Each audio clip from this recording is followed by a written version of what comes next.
Australia పిచ్చులంటేనే face బౌలర్లకు అనుకూలంగా ఉంటాయి. ఈ బౌన్సీ వికెట్లపై ఫాస్ట్ బౌలర్లు పండగ చేసుకుంటారు. ఇక ఆతిథ్య ఆసీస్ బౌలర్లు అయితే చెలరేగపోతూ ఉంటారు. అందుకే ఆసీస్ గడ్డపై కంగారులను ఓడించడం చాలా కష్టం. అయితే ప్రత్యర్థి జట్టులో ఉండే మంచి పేసర్లు కూడా ఆసీస్ పిచ్లపై అదరగొడుతూ ఉంటారు.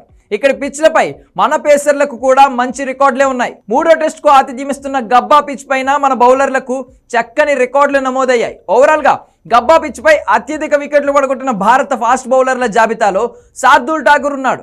శార్దూల్ ఒక మ్యాచ్ ఆడి 7 వికెట్లు పడగొట్టగా హైదరాబాదీ పేసర్ మహమ్మద్ సిరాజ్ ఇక్కడ 6 వికెట్లు తీశాడు. అలాగే ఇషాంత్ శర్మ కూడా గబ్బాలో 6 వికెట్లు పడగొట్టాడు. అటు బ్యాటింగ్లోనూ పలువురు భారత ఆటగాళ్లు రాణించారు. గబ్బా అనగానే రిషబ్ పంత్ ఆడిన హిస్టారికల్ ఇన్నింగ్సే గుర్తొస్తుంది. 2020-21 టూర్లో గబ్బా వేదికగా రిషబ్ పంత్ సంచలన బ్యాటింగ్తో జట్టును గెలిపించాడు. ఈ పిచ్ పై పంత్ 112 పరుగులు చేశాడు. ఓవరాల్గా గబ్బాలో అత్యధిక పరుగులు చేసిన భారత బ్యాటర్ల జాబితాను చూస్తే ఎంఎల్ జయసింహ, మురళీ విజయ్, రెహానే, గంగూలీ, పుజారా ఉన్నారు. ఇక ఈ పిచ్ పై మరోసారి ఫాస్ట్ బౌలర్లే కీలకం కానున్నారు. ఊహించినట్టుగానే పేస్ బౌన్సీ వికెట్ను సిద్ధం చేశారు.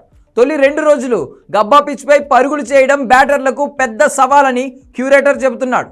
ఓపిక్గా ఆడుకుంటే మాత్రం తక్కువ స్కోరుకే పరిమితం అవ్వాల్సి వస్తుంది. సిరీస్లో ఆధిక్యం పెంచుకోవాలనుకుంటున్న టీమిండియా బ్యాటర్లపైనే ఆశలు పెట్టుకుంది. జైస్వాల్, రాహుల్, గిల్, కోహ్లీతో పాటు రోహిత్, పంత్ కూడా మంచి ఇన్నింగ్స్లో ఆడుకుంటే కష్టమే.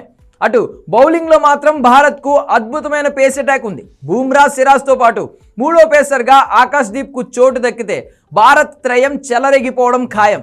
అదే సమయంలో ఆసీస్ పేస్ అటాక్ కూడా అద్భుతంగానే ఉంది. మొత్తం మీద పేసర్లు వర్సెస్ బ్యాటర్ల సమరంగా గబ్బా మ్యాచ్ ఉండబోతోంది.